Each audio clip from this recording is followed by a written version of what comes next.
Dear student, अभी हम introductory veterinary physiology and biochemistry के टेस्ट पेपर को कंप्लीट करने वाले हैं। तो देखो, इसमें पहला क्वेश्चन है कि पीसीबी की मात्रा सामान्यतः हीमोग्लोबिन की मात्रा की कितनी गुना होती है। तो सबसे पहले बात कर लेते हैं कि पीसीबी क्या होता है। यानी पीसीबी को बोलते हैं हम पैक्ड सेल वॉल्यूम, यानी कि कुल रक्त में आरबीसी का जो आयतन होता है उसको क्या बोलते हैं, हम पीसीबी बोलते हैं। और पीसीबी की जो मात्रा होती है वो हीमोग्लोबिन की मात्रा की कितने गुना होती है, 3 गुना होती है। ठीक है, तो इसका राइट आंसर क्या हो जाएगा, 3 हो जाएगा। देखो दूसरा क्वेश्चन है कि पीसीबी का कम होना इंगित करता है, किसको इंगित करता है, तो ये करेगा एनीमिया को। ठीक है, एनीमिया क्या होता है, ब्लड में आरबीसी की संख्या का कम होना या हीमोग्लोबिन की संख्या का कम होना क्या कहलाता है, एनीमिया कहलाता है। ठीक है, अगला क्वेश्चन है कि मानव में हृदय चक्र की समय अवधि होती है तो वो कितनी होती है, 0.8 सेकंड होती है। और इसको कैसे निकालते हैं, 60 में 72 का भाग देकर निकालते हैं। ठीक है ना। देखो अगला क्वेश्चन है कि कृत्रिम सक्रिय प्रतिरक्षा का उदाहरण है, तो इसका आंसर क्या हो जाएगा, टीकाकरण हो जाएगा। देखो पांचवा क्वेश्चन है कि संक्रमण के समय सबसे पहले स्रावित होने वाली एंटीबॉडी है, तो वो कौन सी हो जाएगी, आईजीएम हो जाएगी। अगला क्वेश्चन है कि ऊतकों को ऑक्सीजन की आपूर्ति कम होना क्या कहलाता है, तो क्या कहलाता है, हाइपोक्सिया कहलाता है। अगला क्वेश्चन है कि कुत्ते में आरबीसी का जीवन काल होता है, तो देखो जो कुत्ता और मानव होता है ना, उनमें आरबीसी का जो औसत जीवन काल होता है वो कितना होता है, 120 दिन होता है। अगला क्वेश्चन है कि 1 ग्राम हीमोग्लोबिन कितने मिलीलीटर ऑक्सीजन का परिवहन करता है, तो ये बहुत ही अच्छा क्वेश्चन है। तो इसका राइट आंसर क्या हो जाएगा, 1.34 ml। ठीक है। देखो अगला क्वेश्चन है कि हीमोग्लोबिन के एक अणु में आयरन के कितने अणु होते हैं, तो कितने अणु होते हैं, 4 अणु होते हैं। देखो अगला क्वेश्चन है कि संक्रमण के समय सबसे पहले लड़ने वाली डब्ल्यूबीसी कौन सी है, तो वो हो जाएगी न्यूट्रोफिल। और सबसे बड़ी डब्ल्यूबीसी कौन सी हो जाएगी, मोनोसाइट हो जाएगी। ठीक है। अगला क्वेश्चन है कि फेफड़ों में पाई जाने वाली मैक्रोफेज है, तो कौन सी मैक्रोफेज पाई जाए। सबसे पहले बात करते हैं कि मैक्रोफेज क्या होती है। यानी कि जब मोनोसाइट ब्लड में से निकलकर ऊतकों में चली जाती है तब उसको क्या बोलते हैं, हम मैक्रोफेज कहते हैं। और फेफड़ों में जो मैक्रोफेज पाई जाती है वो कौन सी पाई जाती है, डस्ट सेल पाई जाती है। ठीक है। अगला क्वेश्चन है कि रोग प्रतिरोधक क्षमता के लिए जिम्मेदार प्लाज्मा प्रोटीन है, तो वो कौन सी हो जाएगी, ग्लोबुलिन हो जाएगी। ठीक है। देखो अगला क्वेश्चन है कि आरबीसी की संख्या का सामान्य से अधिक होना क्या कहलाता है, तो क्या कहलाता है, पॉलीसाइथीमिया कहलाता है। जबकि आरबीसी की संख्या का सामान्य से कम होना क्या कहलाता है, एनीमिया कहलाता है। अगला क्वेश्चन है कि दूध में एसएनएफ का हिस्सा नहीं है, तो एसएनएफ किसे बोलते हैं, सॉलिड नॉट फैट। ठीक है ना। तो देखो इसका आंसर हो जाएगा वसा। अगला क्वेश्चन है कि अरेखित मांसपेशी है, तो अरेखित मांसपेशी किसे कहते हैं, यानी कि जो चिकनी मांसपेशी होती है उसको क्या बोलते हैं, हम अरेखित मांसपेशी बोलते हैं। अगला क्वेश्चन है कि ऐच्छिक मांसपेशी है, ऐच्छिक मांसपेशी किसको बोलते हैं, कंकालीय मांसपेशी को बोलते हैं, जो कि हाथ और पैर में पाई जाती हैं। अगला क्वेश्चन है कि कंकालीय मांसपेशियों में संकुचन के लिए जिम्मेदार खनिज है, तो वो कौन सा खनिज हो जाएगा, कैल्शियम हो जाएगा। ठीक है। देखो अगला क्वेश्चन है कि लैक्टेज एंजाइम अनुपस्थित होता है, तो लैक्टेज एंजाइम किस में अनुपस्थित होता है, पोल्ट्री में अनुपस्थित होता है। अगला क्वेश्चन है कि लाइपेज एंजाइम का कार्य है, तो लाइपेज लाइपेज का कार्य क्या हो जाएगा, वसा का पाचन, यानी कि लिपिड का पाचन। ठीक है। तो इसका राइट आंसर क्या हो जाएगा, वसा का पाचन। अगला क्वेश्चन है कि दूध को जमाने वाला एंजाइम कौन सा है, दूध को जमाने वाला एंजाइम, तो बताइए इसका राइट आंसर क्या हो जाएगा, इसका राइट आंसर हो जाएगा रेनिन। ठीक है ना। और एक ये रेनिन है, ये क्या है, हार्मोन है, तो इन दोनों में अंतर आपको आना चाहिए। अगला क्वेश्चन है कि पोषक तत्व जिसका अवशोषण रक्त वाहिनी के द्वारा नहीं होता है, तो किसका नहीं होता है, इसका राइट आंसर क्या हो जाएगा, वसा हो जाएगा। यानी कि जो वसा का अवशोषण होता है वो, वसा का जो अवशोषण होता है वो रक्त वाहिनी के द्वारा नहीं होता है। देखो अगला क्वेश्चन है कि शरीर का सबसे बड़ा अंतःस्रावी अंग है, शरीर का सबसे बड़ा अंतःस्रावी अंग क्या हो जाएगा, इंटेस्टाइन हो जाएंगी, क्या हो जाएंगी, इंटेस्टाइन हो जाएंगी। अगला क्वेश्चन है कि 4S ग्रंथि है, 4S ग्रंथि किसको बोलते हैं भाई, तो बोलते हैं एड्रीनल को, किसको बोलते हैं, एड्रीनल को बोलते हैं। अगला क्वेश्चन है कि 3F हार्मोन किसे कहा जाता है, 3F हार्मोन किसे कहा जाता है, तो इसका राइट आंसर हो जाएगा एपिनेफ्रिन। अगला क्वेश्चन है कि ग्लूकोज का पुनः अवशोषण नेफ्रॉन के किस भाग में होता है, ग्लूकोज का पुनः अवशोषण नेफ्रॉन के किस भाग में होता है? तो इसका राइट आंसर क्या हो जाएगा? पीसीटी हो जाएगा, यानी कि क्या बोलते हैं इसको? प्रोक्सिमल कॉन्वोल्यूटेड ट्यूबुल, ठीक है ना। अगला क्वेश्चन है कि शरीर में पानी को नियंत्रित करने वाला हार्मोन कौन सा है? शरीर में पानी को नियंत्रित करने वाला हार्मोन कौन सा हो जाएगा? एडीएच हो जाएगा। एडीएच को क्या बोलते हैं हम? एंटी डायूरेटिक हार्मोन, ठीक है ना। इसको वैसोप्रेसिन भी बोलते हैं। अगला क्वेश्चन है कि जीएफआर मापने के लिए कौन सी शर्करा काम में लेते हैं? जीएफआर का मतलब क्या होता है? Glomerular filtration rate. तो इसके लिए कौन सी शर्करा काम में लेते हैं हम? इंसुलिन काम में लेते हैं, ठीक है। अगला क्वेश्चन है देखो कि मूत्र मार्ग की मांसपेशियों में ऐंठन की वजह से मूत्र त्याग करने में दर्द महसूस होना क्या कहलाता है? तो क्या कहलाता है? स्ट्रेंग्यूरिया कहलाता है, ठीक है। और अगला क्वेश्चन है कि लूप ऑफ हेनले के चारों ओर पाए जाने वाला रक्त वाहिनियों का जाल क्या कहलाता है? तो क्या कहलाता है? वासा रेक्टा कहलाता है, ठीक है ना। देखो अगला क्वेश्चन है कि मूत्र का पीला रंग किसकी वजह से होता है? तो मूत्र का पीला रंग होता है वो यूरोबिलिन की वजह से होता है। ये क्या? एक पिगमेंट है। अगला क्वेश्चन क्या करा है देखो कि किडनी की कार्य क्षमता को ज्ञात करने का सही तरीका है। किडनी की कार्य क्षमता को ज्ञात करने का तरीका है, तो कौन सा तरीका काम में लेंगे बताओ? इसका राइट आंसर क्या होगा? जीएफआर होगा, वही ग्लोमेरुलर फिल्ट्रेशन रेट, ठीक है ना। देखो 32वां क्वेश्चन है कि सामान्य अंत्यशोषण के पश्चात तेजी के साथ अंदर ली जाने वाली गैस का आयतन कहलाता है। तो देखो अंदर ले रहे हैं, अंदर को क्या बोलते हैं? इंस्पायरेटरी, ठीक है ना। तो इसका राइट आंसर क्या हो जाएगा? आईआरबी, यानी कि इंस्पायरेटरी रिजर्व वॉल्यूम। देखो अगला क्वेश्चन है कि कुत्ते में कौन सा श्वसन देखने को मिलता है? तो कुत्ते में बच्चे श्वसन देखने को मिलता है, ठीक है ना, थोरेसिक रेस्पिरेशन। अगला क्वेश्चन क्या करा है देखो कि अंत्य श्वसन की प्रक्रिया को स्विच ऑफ करने वाला केंद्रक है। अंत्य श्वसन की प्रक्रिया को स्विच ऑफ करने वाला केंद्रक कौन सा है?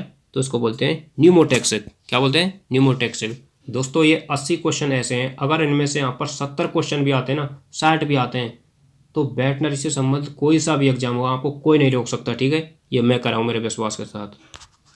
देखो अगला क्वेश्चन है कि आयन की टूट फूट के लिए जिम्मेदार लिगामेंट है, तो वो कौन सा लिगामेंट हो जाएगा? मीडियन सस्पेंसरी लिगामेंट हो जाएगा। कौन सा हो जाएगा? Median suspensory ligament. देखो अगला क्वेश्चन है कि सार्कोमियर बना होता है, तो सार्कोमियर किसका बना होता है भाई?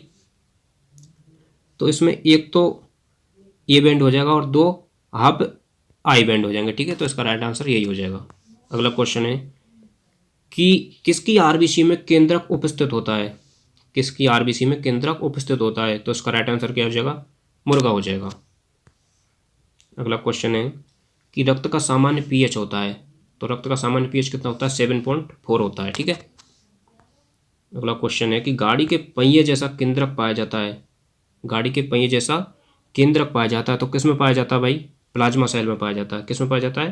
प्लाज्मा सेल में पाया जाता है। अगला क्वेश्चन है कि रक्त का थक्का जमने वाले कारकों की संख्या है, तो कारकों की संख्या कितनी हो जाएगी? तो इनकी संख्या कितनी है? 13 है इनकी संख्या, ठीक है ना। अगला क्वेश्चन है कि ग्लाइकोलाइसिस अभिक्रिया कहाँ संपन्न होती है? तो ये कोशिका द्रव्य में संपन्न होती है। देखो अगला क्वेश्चन है कि रक्त का थक्का जमाने वाले कारकों का निर्माण होता है वो कहाँ पर होता है? तो ये कहाँ पर होता है? यकृत में होता है। कहाँ होता है? यकृत में होता है। देखो अगला क्वेश्चन है कि पेप्सिनोजन को पेप्सिन में बदलने का कार्य कौन करता है? पेप्सिनोजन को पेप्सिन में बदलने का कार्य करता है, तो कौन करता है? HCl करता है। कौन करता है? HCl करता है, हाइड्रोक्लोरिक अम्ल। देखो 44वां क्वेश्चन है कि ट्रिप्सिनोजन को ट्रिप्सिन में बदलने का कार्य कौन करता है? ट्रिप्सिनोजन को ट्रिप्सिन में बदलने का कार्य कौन करता है? तो ये करता है एंटेरोकाइनेज। कौन करता है? एंटेरोकाइनेज। देखो अगला क्वेश्चन है कि दुग्ध स्राव यानी कि मिल्क वेन किसे कहते हैं? तो सब क्यूटेनियस एब्डोमिनल वेन होती है, उसको क्या बोलते हैं हम? दुग्ध स्राव बोलते हैं, ठीक है। देखो अगला क्वेश्चन है कि घोड़े की नाल जैसा केंद्रक पाया जाता है, तो किस में पाया जाता है भाई घोड़े की नाल जैसा केंद्रक? यानी कि जो मोनोसाइट होती है ना, यानी कि सबसे बड़ी WBC मोनोसाइट, उसमें पाया जाता है घोड़े की नाल जैसा केंद्रक। अगला क्वेश्चन है कि मुर्गी का सामान्य तापमान होता है, तो कितना होता है? 107 डिग्री फ़ारेनहाइट होता है, ठीक है। देखो अगला क्वेश्चन है कि जानवरों में शुक्राणु बनने के लिए वृषण कोश का तापमान होता है तो कितना होता है? शरीर के तापमान से 4 से 5 डिग्री सेंटीग्रेड कम होता है, ताकि शुक्राणु का निर्माण है वो आसानी से हो सके। देखो 49वां क्वेश्चन है कि श्वसन में पाए जाने वाला एस आकृति का घुमाव क्या कहलाता है? तो वो कहलाता है सिग्मोइड फ्लेक्सर कहलाता है। क्या कहलाता है? सिग्मोइड फ्लेक्सर कहलाता है। ठीक है ना। तो देखो अगला क्वेश्चन है कि गर्भावस्था के दौरान अपराग के रास्ते से भ्रूण में जाने वाली एंटीबॉडी है तो वो कौन सी हो जाएगी? IgG हो जाएगी। ठीक है ना। कौन सी हो जाएगी? IgG हो जाएगी। देखो अगला क्वेश्चन है कि पालतू जानवरों में सबसे बड़ी आरबीसी होती है। पालतू जानवरों में सबसे बड़ी आरबीसी होती है वो किसकी होती है? कुत्ते की होती है। कुत्ते की होती है। और सबसे छोटी होती है वो किसकी होती है? बकरी की होती है। ठीक है। देखो अगला क्वेश्चन है कि प्रोथ्रोम्बिन को थ्रोम्बिन में कौन बदलता है? थ्रोम्बिन में कौन बदलता है? तो वो बदलता है प्रोथ्रोम्बिनेज। कौन बदलता है? प्रोथ्रोम्बिनेज बदलता है। ठीक है ना। देखो अगला क्वेश्चन है कि फैब्रिन में कौन बदलता है? फैब्रिन में कौन बदलता है? तो इसका राइट आंसर क्या हो जाएगा? थ्रोम्बिन हो जाएगा। ठीक है। देखो अगला क्वेश्चन है कि जानवर में असमान आकार की आरबीसी का मिलना कहलाता है। जानवर में असमान आकार की आरबीसी का मिलना क्या कहलाता है? तो इसका राइट आंसर क्या हो जाएगा? एनिसोसाइटोसिस। क्या हो जाएगा? एनिसोसाइटोसिस। ये तो हो गई आकार की बात। अब बात करते हैं हम आकृति की। असमान आकृति की आरबीसी का मिलना क्या कहलाता है? पोइकिलोसाइटोसिस कहलाता है। देखो अगला क्वेश्चन है कि हीमोग्लोबिन के ऑक्सीकरण से प्राप्त होता है। हीमोग्लोबिन के ऑक्सीकरण से क्या प्राप्त होता है? मेट हीमोग्लोबिन प्राप्त होता है। ठीक है ना। देखो अगला क्वेश्चन है कि कोशिका में प्रोटीन संश्लेषण का स्थान है, यानी कि जो प्रोटीन संश्लेषण होता है वो कहाँ पर होता है? राइबोसोम में होता है। इसीलिए राइबोसोम को क्या बोलते हैं? प्रोटीन फैक्ट्री बोलते हैं। ठीक है। अगला क्वेश्चन है कि आत्मघाती थैले किसे कहा जाता है? तो किसको कहा जाता है भाई? जो लाइसोसोम होते हैं उनको क्या बोलते हैं हम? आत्मघाती थैले बोलते हैं। ठीक है ना। Suicidal bag. अगला क्वेश्चन है कि हृदय की मांसपेशियों को रक्त की आपूर्ति करती हैं। हृदय की मांसपेशियों को रक्त की आपूर्ति करती है वो कौन करती है? कोरोनरी आर्टरी करती है। ठीक है ना। देखो पियर परचेज कहाँ पाए जाते हैं? पियर परचेज कहाँ पाए जाते हैं? तो पियर परचेज पाए जाते हैं वो इलियम में पाए जाते हैं। किसमें पाए जाते हैं? इलियम में पाए जाते हैं। अगला क्वेश्चन है कि कौन सी ग्रंथि अन्य अंतःस्रावी ग्रंथियों के स्राव को नियंत्रित करती है? तो कौन सी ग्रंथि हो जाएगी? जो अग्रपीयूष ग्रंथि होती है ना, एंटीरियर पिट्यूटरी ग्लैंड, वही हो जाएगी। ठीक है। अगला क्वेश्चन है कि निम्न में से दोहरी झिल्ली युक्त कोशिकांग है। तो देखो जो माइटोकॉन्ड्रिया है वो दोहरी झिल्ली युक्त कोशिकांग है। ठीक है ना। इसका आंसर क्या हो जाएगा? माइटोकॉन्ड्रिया हो जाएगा। अगला क्वेश्चन है भाई कि कोशिका का अंतःकंकाल कौन बनाता है? कोशिका का अंतःकंकाल कौन बनाता है? तो इसका राइट आंसर क्या हो जाएगा? अंतःप्रतवी जाल का हो जाएगा। क्या हो जाएगा? अंतःप्रतवी जाल का हो जाएगा। देखो अगला क्वेश्चन है कि ग्लाइकोप्रोटीन एवं ग्लाइकोलिपिड का निर्माण कहाँ होता है? ग्लाइकोप्रोटीन और जो ग्लाइकोलिपिड होती है इसका निर्माण कहाँ होता है? तो इनका निर्माण कहाँ होता है? गोल्जी काय में होता है। ठीक है। गोल्जी बॉडी में होता है, जिसकी खोज किसने की थी? कैमिलो गोल्जी ने की थी। अगला क्वेश्चन है कि कोशिका की राइबोसोम फैक्ट्री किसे कहा जाता है? कोशिका की राइबोसोम फैक्ट्री किसे कहा जाता है? तो किसे कहा जाता है भाई? जो केंद्र का होती है ना, यानी कि केंद्र का होती है उसको क्या कहा जाता है? कोशिका की राइबोसोम फैक्ट्री कहा जाता है।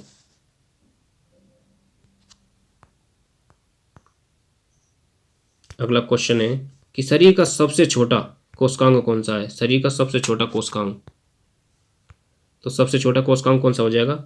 राइबोसोम हो जाएगा। और सबसे बड़ा कौन सा हो जाएगा? केंद्रक हो जाएगा। ठीक है। सबसे छोटा तो हो जाएगा राइबोसोम और सबसे बड़ा केंद्रक हो जाएगा। अगला क्वेश्चन है कि कोशिका झिल्ली का सर्वाधिक मान्यता प्राप्त मॉडल, यानी कि तरल mosaic model, fluid mosaic model किसने दिया था? तो दोस्तों ये सिंगर एवं निकोलसन ने 1972 में दिया था और ये कोशिका झिल्ली का सर्वाधिक मान्यता प्राप्त मॉडल है। ठीक है। अगला क्वेश्चन है कि हिस्टामिन स्रावित करने वाली कोशिका है। तो हिस्टामिन स्रावित करने वाली कोशिका कौन सी है? देखो एक तो बेसोफिल से भी करती है और मस्ट सेल भी करती है। तो इसका राइट आंसर क्या हो जाएगा? एक व दोनों। देखो अगला क्वेश्चन है कि पक्षियों में आरबीसी के नष्ट होने का स्थान है, तो पक्षियों में आरबीसी के नष्ट होने का स्थान कौन सा है? यकृत, यहाँ पर वो नष्ट होती हैं। देखो अगला क्वेश्चन है कि बाह्य संक्रमण या टीकाकरण, बाह्य संक्रमण या टीकाकरण की प्रतिक्रिया में शरीर द्वारा एंटीबॉडी बनाने से प्राप्त होने वाली प्रतिरोधक क्षमता कहलाती है, तो क्या कहलाती है? वो सक्रिय प्रतिरक्षा कहलाती है। क्या कहलाती है? सक्रिय प्रतिरक्षा कहलाती है। अगला क्वेश्चन है कि द्वितीय हृदय आवाज़ यानी कि सेकंड हार्ट साउंड जो डब आती है वो कब सुनाई देती है भाई? ये तो बहुत ही अच्छा क्वेश्चन है। यानी कि सेमिलूनर जब बाल्ब बंद होते हैं ना तब सुनाई देती है, ठीक है। सेमिलूनर बाल्ब के बंद होने पर सुनाई देती है, ठीक है। अगला क्वेश्चन है कि एमाइलेज एंजाइम का कार्य है। एमाइलेज एंजाइम का क्या कार्य है भाई? तो एमाइलेज एंजाइम क्या करता है? कार्बोहाइड्रेट का पाचन करता है। किसका? कार्बोहाइड्रेट का पाचन करता है। अगला क्वेश्चन है कि अग्नाशय है, अग्नाशय ग्रंथि है, वो भी कैसी? मिश्रित ग्रंथि। वो भी कैसी? मिश्रित ग्रंथि। यानी कि इसके दो पार्ट होते हैं, एक तो एंडोक्राइन और एक एक्जोक्राइन पार्ट, ठीक है। अगला क्वेश्चन है कि अग्नाशय में बाइकार्बोनेट कौन स्रावित कराता है? जो सेक्रेटिन होता है वो अग्नाशय में क्या कराता है? बाइकार्बोनेट स्रावित कराता है। देखो आयन की उत्पत्ति किससे होती है? तो ये एक्टोडर्म से होती है। किससे होती है? एक्टोडर्म से होती है। अगला क्वेश्चन है कि दूध का सबसे स्थिर संघटक है, दूध का सबसे स्थिर संघटक क्या हो जाएगा? लैक्टोज हो जाएगा। अगला क्वेश्चन है कि सामान्य अंत्य श्वसन में ग्रहण की जाने वाली वायु का आयतन है, तो वो क्या कहलाता है? टाइडल वॉल्यूम कहलाता है। क्या कहलाता है? टाइडल वॉल्यूम कहलाता है। देखो अगला क्वेश्चन है कि बोमन कैप्सूल में पाए जाने वाला रक्त वाहिनियों का गुच्छा कहलाता है, क्या कहलाता है? ग्लोमेरुलस कहलाता है। क्या कहलाता है? ग्लोमेरुलस कहलाता है, ठीक है। अगला क्वेश्चन है कि नेफ्रॉन में प्रतिधारा गुणक बनाता है, नेफ्रॉन में प्रतिधारा गुणक बनाता है तो कौन बनाता है? Loop of Henle. क्या बनाता है? लूप ऑफ हेनले बनाता है, ठीक है। अगला क्वेश्चन है कि रेनिन स्रावित करने वाली कोशिका कौन सी है? रेनिन यानी कि रेनिन क्या है? हार्मोन है, ठीक है। यानी जो रेनिन स्रावित करने वाली वो कोशिका है वो कौन सी है? जेपी सेल्स हो जाएंगी। कौन सी हो जाएंगी? जेजी सेल्स हो जाएंगी, ठीक है। अगला क्वेश्चन है कि दोनों किडनियों से प्रति मिनट, दोनों किडनियों से प्रति मिनट निस्पंदित होने वाला रक्त प्लाज्मा का आयतन कहलाता है। दोनों किडनियों से प्रति मिनट निस्पंदित होने वाला रक्त प्लाज्मा का आयतन कहलाता है, तो वो क्या कहलाता है? GFR कहलाता है, ग्लोमेरुलर फिल्ट्रेशन रेट कहलाता है, ठीक है दोस्तों। तो ये 80 अपने क्वेश्चन आंसर कंप्लीट हुए।